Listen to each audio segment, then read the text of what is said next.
This podcast is part of the Garnet Media Group podcast network. Garnet Media Group is a partnership between the student-run media outlets at the University of South Carolina. Find out more about Garnet Media's podcast and other student work on garnetmedia.org.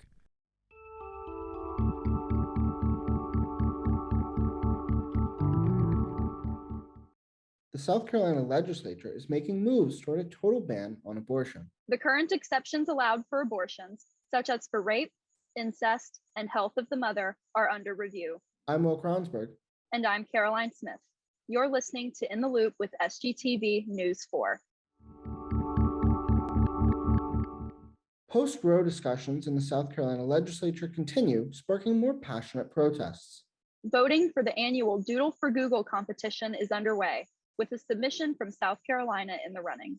Here in Columbia, Benedict College received a grant from the National Park Service, while drivers enjoy a respite with a dip in gas prices. And finally, we have your weekend update on local entertainment, including a party night in Myrtle Beach dedicated to Taylor Swift.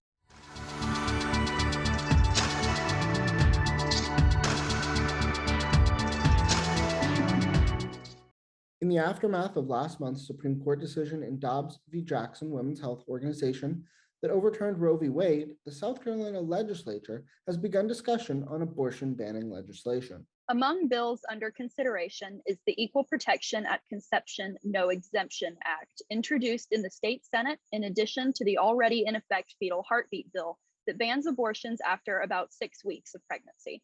The legislature held public listening sessions both this week and last. SGTV reporter Calista Pushman was there and joins us now with more on the story. How are you today, Calista?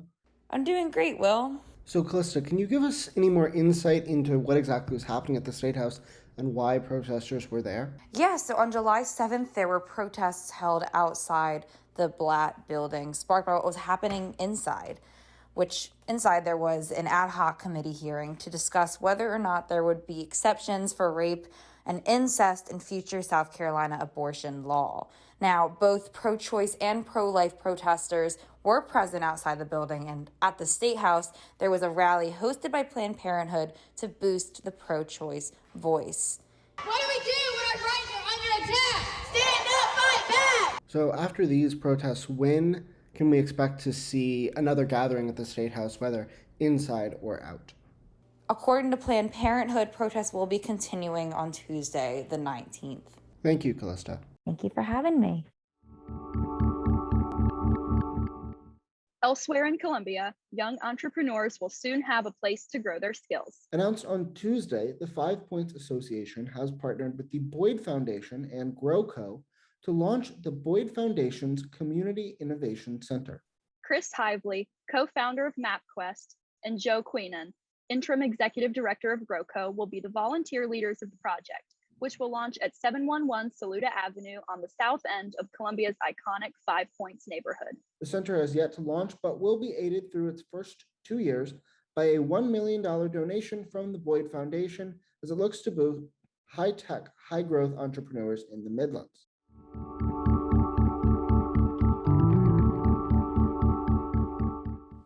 Voting for the annual Doodle for Google contest closed on Tuesday, July 12th. The contest has been held annually in the U.S. since 2008, making 2022 its 14th year. Doodle for Google is an art contest open to students in grades K through 12. Participants create a colorful, inventive Google logo according to a set theme. This year, it is I Care for Myself by. Celebrity judges Selena Gomez and 2021's Teacher of the Year selected one doodle from each U.S. state and territory for voters to then judge. Voters selected their favorite doodle from each of the 5 age groups. The winner will have their artwork featured on Google.com for 24 hours and receive a $30,000 college scholarship, as well as a $50,000 technology package for their school. The submission from South Carolina is in the grade 6 through 7 age group. The student is Carolyn Zane, a student at Gold Hill Middle School from Tega K, a Charlotte suburb. Google will announce its top 5 from the voting on July 28th. Here in downtown Columbia, Benedict College has received a grant dedicated to preserving African American history. Benedict College plans to devote this $500,000 grant to rehabilitating its Morgan Hall. SGTV reporter Riley Hackett has the story. How are you today, Riley? I'm good, thank you. Benedict College Office of Communications announced last month that the Columbia HBCU will receive a $500,000 grant from the National Park Service. It's an African American civil rights grant to help Benedict College preserve aspects of the civil rights movement in South Carolina. The grant will be used to fund Phase 2 of the Morgan Hall Preservation Project. The goal of this project is to fully rehabilitate and preserve the oldest building in the college's historic district. Morgan Hall, built in 1895, is a building that the college says represents Benedict's past, present, and future. The project will focus on restoring and preserving almost 50 windows in Morgan Hall and ensuring that the building won't be damaged by water. The president and CEO of Benedict College, Dr. Rosalind Clark Artis, says, quote, "Buildings like Morgan Hall are a rare treasure that contain a wealth of institutional history," end quote. Artis thanked the National Park Service for their commitment to helping the college preserve its rich history. According to the National Park Service's website, the agency awarded over $16 million in civil rights grants this year. NPS says these grants helped fund 44 projects in 15 states, focused on preserving physical representations of African Americans' fight for equality. Thank you, Riley. Thank you.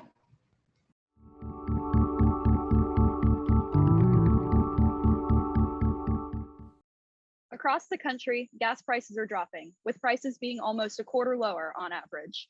In the past week, 15 states have had at least one gas station with prices below $4 a gallon.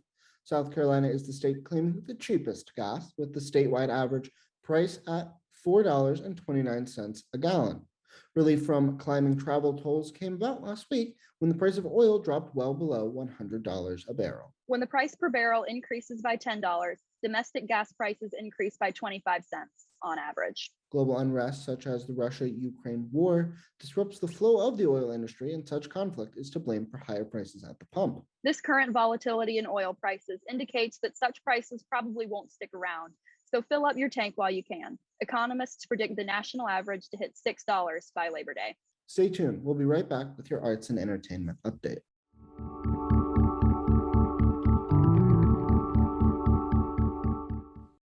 Well, Caroline, this podcast has been going all too well. So if you have a bit of a blank space in your plans next weekend, the Myrtle Beach House of Blues is hosting a Taylor Swift-inspired dance party. But are you ready for it? SGTV reporter Zane Heinlein is tailor-made to give us some insight on how this party will swiftly become all of your wildest dreams. How are you today, Zane? I don't know about you, but I am definitely feeling a little bit fearless. So Zane, I can't help but ask, what exactly is this Taylor party, and will Miss Americana actually be there? Sadly, there won't be an appearance from Taylor herself, but what you can expect is a night jam-packed of Swift's greatest hits. The House of Blues in Myrtle Beach is hosting the Taylor Party, Taylor Swift Night, a dance party themed around, you guessed it, Taylor Swift.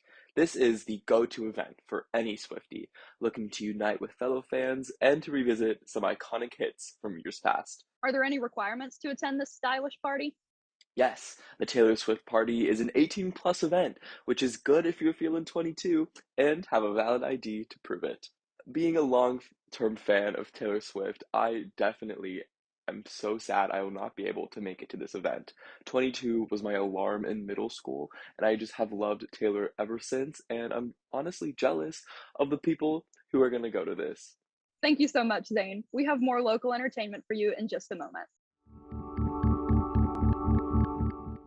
Our first entertainment event of the weekend is the giant comic book and vintage toy vault sale. It's happening this weekend, 10 a.m. to 5 p.m. on Saturday, July 16th, and then continuing 11 to 4 on Sunday, the 17th at Foss Rare Collectibles on Greystone Boulevard.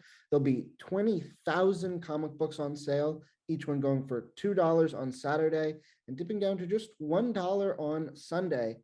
There'll also be buyers there to inspect any collectibles you want to bring yourself. Caroline, I've never been a huge comic book fan, but my brothers have. And just the other day, I was saying how the idea of like hearing about my brothers going to the comic book store, even as we're much older and doing different things with our lives, it just takes me back to my childhood and really makes me happy. Yeah, all that vintage stuff just brings back such good memories. And $2 a book on Saturday, that is so cheap. I've watched enough of The Big Bang Theory to know that some of those books can go for thousands of dollars if they're well preserved. The cheap comic books and the like special collectible buyers on hand to see what's worth anything.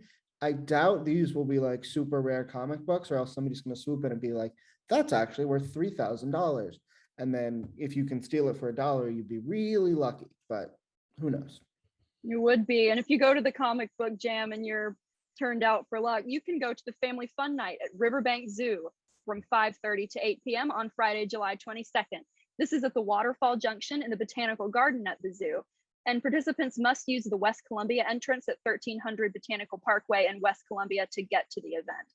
Activities include puppet showcases, bug catching, crafts, and a scavenger hunt. And admission is only $15 a family, up to 6 people. I love the zoo. I think we all know this. And it's breaking my heart that I'm not in Columbia right now to go to this event. Will you go for me? Yeah, sadly, I don't know if I'll be able to make it either. I'm not even sure I'll be in town on July 22nd. I've never been to the Riverbank Zoo. I don't have the connections of my wonderful co-host, but I'm really sad to miss out on the puppet show and a really fun scavenger hunt. I love a scavenger hunt. Well, to whet your appetite for the Riverbanks Zoo, hit up the Palmetto Palette Thursday, July 21st at 6 p.m. at the South Carolina State Museum. This is the annual fundraising event for SC Farm Bureau, and you'll see all of South Carolina's best chefs from their local restaurants join with local farmers and bring in some fresh food to serve the visitors. There'll also be a silent auction. It'll be $60 for a ticket in advance or $75 at the door, and that'll get you all of your food and drinks. All the proceeds benefit the SCFB Education Foundation. And there's a lot to like here. I mean, just all of the finest chefs in South Carolina serving you their best food for just $60. I mean, that's a steal in and of itself, let alone the charity. Yeah.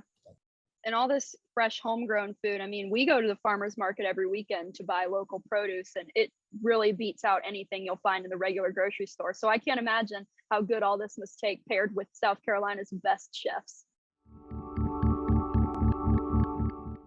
As for your weather forecast, today's high is 87 degrees with a low is a welcoming 71.